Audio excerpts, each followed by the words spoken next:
5 seconds. Start. மாண்புமிகு அவைத்தலைவர் அவர்களே, மின்சார வாரியத்தின் நிதிநிலை அறிக்கை மீது நடைபெறும் விவாதத்தில் கலந்து கொண்டு என்னுடைய கருத்துக்களை கூறுவதில் மகிழ்ச்சி அடைகிறேன். விவசாயிகள் எப்படியாவது மின்சார இணைப்பு கிடைத்துவிட வேண்டுமென்ற அவசர தேவையில் அதிகாரிகள் கையெழுத்து போடச் சொல்லும் இடங்களிலே எல்லாம் போட்டு விடுகிறார்கள். தங்களுடைய தேவையை கருதி வெவ்வேறு சக்தியுள்ள மின்சார மோட்டார்களை பொருத்துகிறார்கள். பின்னால் ஒரு நாள் பார்வையிடும்போது மின் வாரியத்தோடு நீங்கள் செய்துள்ள ஒப்பந்தத்தின்படி நடந்து கொள்ளாததால் வாரியத்திற்கு இழப்பு ஏற்பட்டிருக்கிறது.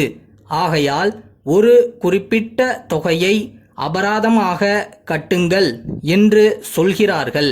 அதே நேரத்தில் ஒப்பந்தத்தின் அடிப்படையில் 24 மணி நேரமும் மின்சாரம் வழங்கப்படுவதில்லை. ஒப்பந்தத்தை மீறிவிட்டார்கள் என்று சொன்னால் மின்சார வாரியமும் அபராதம் கட்ட வேண்டும் அல்லவா? ஆனால் அவர்கள் கட்டுவதில்லை. காரணம், அவர்களிடம் அதிகாரம் இருக்கிறது. அதை வைத்து ஏழை எளிய மக்களை மிரட்டுகிறார்கள். அதைப்போன்று 20 அம்ச திட்டத்தின் அடிப்படையிலே தொழில்துறையை வளர்க்க வேண்டும், வேலைவாய்ப்பு துறையை அபிவிருத்தி செய்ய வேண்டும் என்று வங்கிகள் மூலமாக சுய வேலைவாய்ப்பு திட்டத்திற்கு உதவி செய்கிறார்கள். தங்கள் வாழ்க்கைக்கு பிறர் கையை எதிர்பார்க்காமல் தாங்களே முயன்று அரசிடமோ வங்கியிடமோ உதவி பெற்று தங்களுடைய வீட்டில் தட்டச்சு செய்தல், துணி தைத்தல் போன்ற ஏதாவது ஒரு சிறு தொழிலை செய்து வாழ்க்கை நடத்துபவர்கள் இருக்கிறார்கள். அப்படிப்பட்டவர்களுக்கு வர்த்தக ரீதியிலான மின்சார கட்டணம் விதிக்கப்படுகிறது. அது கூடாது என்று கேட்டுக்கொள்கிறேன். இன்றைக்கு தமிழகத்தில் இருக்கக்கூடிய அத்தனை உள்ளாட்சி அமைப்புகளும் நிதி பற்றாக்குறையினால் தடுமாறி கொண்டிருக்கின்றன. நிதி வசதி இன்மையால் உள்ளாட்சிகளின் தேவைகளை நிறைவேற்றிக் கொள்ள முடியவில்லை. தேர்ந்தெடுக்கப்பட்ட உள்ளாட்சி அமைப்புகள் வந்த பின்னால் தமிழ்நாட்டில் அத்தனை வீதிகளிலும் இருளை பகலாக்குகிற அளவுக்கு மிகச் சிறப்பாக தெருவிளக்குகள் எரிந்து கொண்டிருக்கின்றன. அதன் காரணமாக வாரியத்திற்கு இப்போது அதிகமான கட்டணம் கிடைக்கிறது. இதை ஒரு சமுதாய சேவை என்ற அடிப்படையில் கருதி வீட்டு உபயோக அளவிற்கு தெரு விளக்கு கட்டணத்தை குறைத்தால் அவர்களுக்கு ஓரளவு உதவி செய்வதாக இருக்கும். நிதி நிலைமை ஓரளவுக்கு சீரடைய இது உதவியாக இருக்கும் என்பதை தெரிவித்துக் கொள்கிறேன்.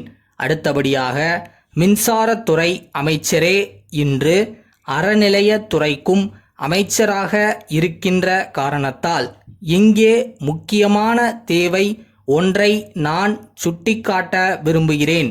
தற்போது தமிழ்நாட்டில் பல கோவில்களில் போதிய நிதி வசதி இல்லாமல் இருக்கின்றன. கோயில்களில் விலை உயர்ந்த சிலைகள் இருக்கின்றன.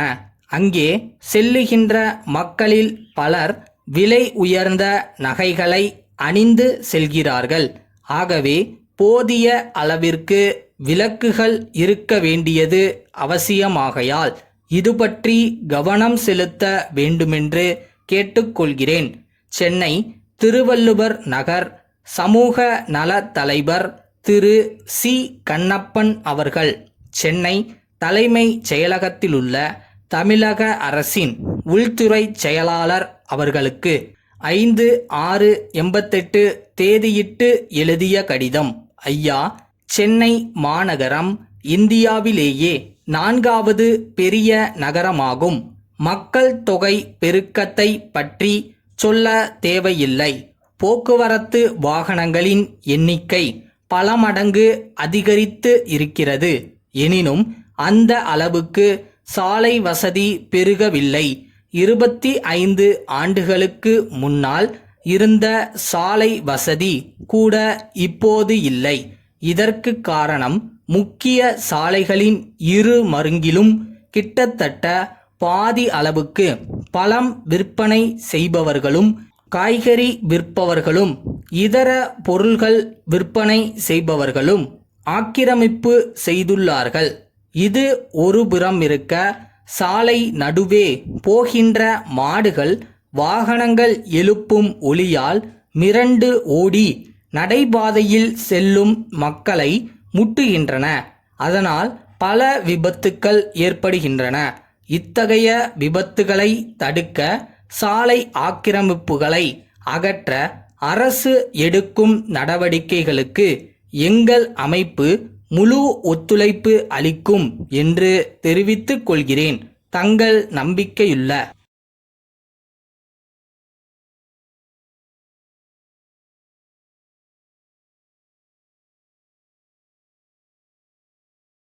Never give up. ஏன்னா நீ எந்த இடத்துல விழுறியோ மேபி அதுக்கு அடுத்து ஒரு படி எடுத்து வச்சா ஜெயிச்சிடலாம். எப்படி வசதி?